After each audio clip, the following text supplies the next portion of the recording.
Continuing Winemaker series of the Wine of the Month Club. Last week we brought you champagne for the holidays, and I must bring you ports because I love port during the holidays and actually any celebration. Oh, it's great. I have Kevin from Epicurean Wines here with us, and he and I have been tasting these ports for years, and I have not featured them, and I decided, you know, this year we're going to do it. Thank God, Paul. You know, it's about time. We've been through a lot of samples, haven't we? Yes, we have. So, in fact, the other day I was at the market and a woman was walking out with this exact bottle. These are all half bottles. We're going to be talking about the Wine of the Month Club of this white port, and I said, you know, this is really good wine. Oh, it's amazing. She goes, I'm glad you've told me that because I haven't had it yet. I said, well, you're going to like it.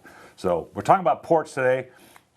Ports are fortified wines from Portugal. Exactly. Now, port, you know, like champagne should be, you know, the Porto, which is the word. We don't use it. We don't use it in California. No, it's from Porto, which is the city in Portugal. Right. Yeah. So in California, you'll see port used on the bottle, but it's really not meant to infringe on Porto, which is from Portugal. Just like champagne is from France, we really shouldn't use the word champagne in California, so we use sparkling wine. But it is wine. It's being made. They use indigenous grapes, and they will pour grape brandy into the fermentation process as the wine's fermenting, and that kills the fermentation. Exactly. It kind of ramps it up to 20%. It came back to the 100 Years' War with France, and they couldn't get French wine, so they went to Portugal, Paul. And so they added the dry brandy to bring it up to 20% to withdraw the long journey to England. So it would help, and that was my next point was it helps on the boat trip because all the Exactly, wines would totally crap out on the way. Yeah, they would totally, they wouldn't make it, but port, you know, if you fortify it, it would last the journey, and people were very happy to drink it when it got to England. It's fun how these things come about. It's amazing, isn't it? So white port, which is it's a rare animal. You don't see a lot of it, but I love it. And this particular one is kind of semi-sweet. It doesn't have a lot of semi-sweet. It's a little bit dry. It's Malvasia fina, which is the main grape varietal. You know, it's something which I'm excited about because it's got a nice kind of minerality. It's a little bit sweet, but it's got a dry finish, and it mixes well with tonic water, Paul. That's so good. The sweetness is the balance is so perfect on this wine. It's not too dry. It's just a hint of sweetness. You know, I like the idea with the tonic water, quinine mixer. The little bubbles in there just as an aperitif, sort of get your appetite going. It's great. It's good before or after a meal. It's something which, you know, on a hotter day, you know, here in Southern California, it's a great pairing to like a nice meal. It's got some nutty character to it still. It does. It does. It's got a little bit of nuttiness, a little hint of like you know, some acidity in the background, and a little bit of bitterness, but just enough, not too much. Great balance. This is $11.99 at the Wine of the Month Club. It's on the website. Put Kopke into it's Kopka in the search bar. You'll get all 5 of these that we're going to taste here. But the white one is just a fun aperitif style wine. Yeah, I think maybe with some kind of lighter cheese dessert, or cheese after dinner. It's actually very flexible. You could do it with like, you know, a cheese course. You could do it. You can pair it almost with like a lot of foods as a main course because it's not very overpowering. Really good. Really good. Now we're going to move into the Tawnies, which are in this case the colheitas. And these are vintaged ports, the ports that carry a date. Not every year do they make a vintage port. The consortium of port makers has to decide that this is a vintage they want to declare and make the wine. If they don't declare the vintage, they will take the same juice and they will blend it to make 10, 20, and 30 year, and that's the average year of that bottle, right? Exactly. The colheita is the single vintage, in this case from 1980, an excellent year. What this does is it kind of showcases the year plus the master blender. You don't call it a winemaker in port, you call it a master blender, and how he makes the port. The great thing about these are they oxidize in cask like a whiskey, Paul. So you end up with a port which can last for several months without going bad. And the older they are, the softer they are a little bit. The color turns a little browner. The dimensions, the flavors start to develop and they start to change. It goes more from like a nutty character to more of a citrus quality. That's right. The acidity kind of raises, and they actually pair quite well with many different kinds of food. Some of the colheitas, Paul, I've had with like a tuna tartare or like really, that's interesting. Yeah, isn't that amazing? Wow. You wouldn't think so, but the acidity pairs so well with the fattiness of the tuna. Also with like a rare roast beef with, say, like a horseradish, because the sweetness, the acidity, the horseradish pair so well. I have a friend that will not have port without walnuts, and blue cheese. Oh, you can't go wrong. I mean, know, that's that's like like a amazing, no-brainer. right? You know, That's that's like beer and peanuts or That's something. sheer decadence, you know, complete Yeah, it's decadence. excellent. Well, You we know, opened, my father opened, and I have the bottle here, a port on the year 2000 when all the computers were going down and Yep. the world was going to go in an uproar. And we opened, while that was happening, we just opened a bottle of 1900 Newport port. Oh, wow. It That's was amazing. Wow. It is You know, that's a amazing. great thing I've had back to like in the 1800s. These things last so long. Today we're going to go back to 1957.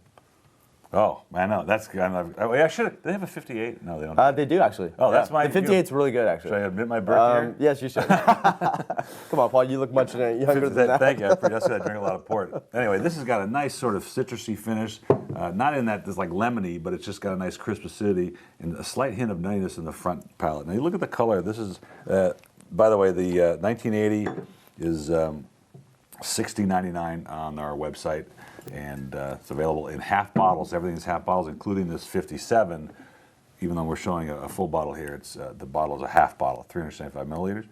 And look at the color difference already. Oh, it's amazing. You know, Paul. When you go back in time with the ports, you don't always get. You know, with wine, you know, the color tends to lessen. With Collita ports, that's not always the case. It depends on the vintage. The 57 Rockstar vintage, amazing. The length, the complexity, the layers of fruit on this are just mind-boggling. That is amazing wine. You know, we serve it in a cordial or a port glass. Usually it's the same shape as this, but it's about 1/3 the size. And so it's not something to be consumed in volumes, just to be shared and sipped and enjoyed. Absolutely. I mean, it's something for during the holidays. I mean, you might be with friends. It's something you could open after dinner, before dinner. It's a beautiful treat just because you can kind of let it linger on the palate. It dances around the tongue. It really gives people, I think, the complexity of 50 plus years of aging in the cask, which most people don't get to experience.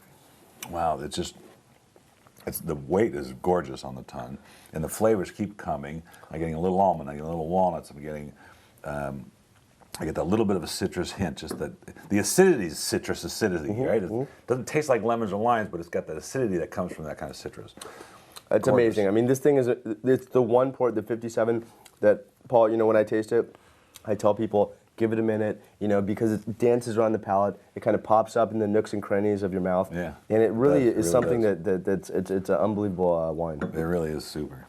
Thank you for bringing that. Yep.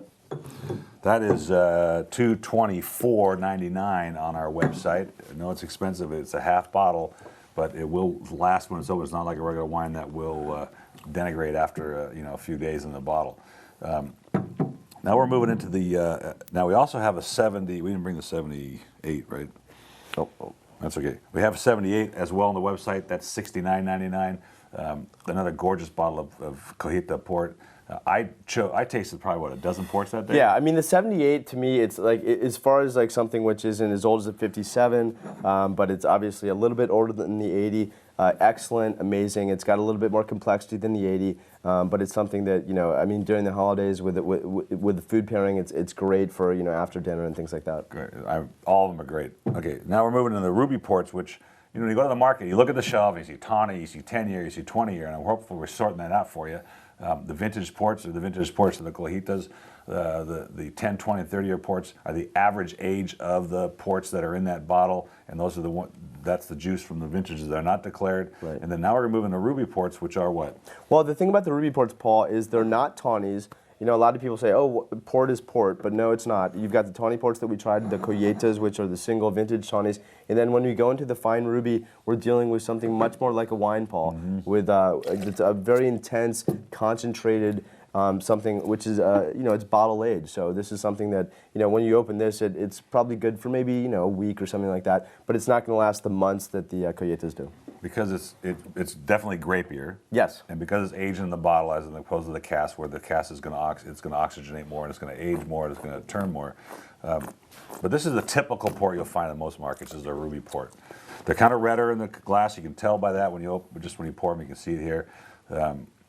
they have got a great position in the world of gastronomy because they have that fruit character that goes better with sort of a dessert type environment, like a custard or maybe a creme brulee. This stuff would work really well. Perfect for that, Paul. You know, I mean, whereas the Tawnies and the Colleitas are going to work more well with, I think, something which has got the acidity. This has not got the high acidity of the Tawnies, but it's got the depth and the concentration of a really fine ruby port.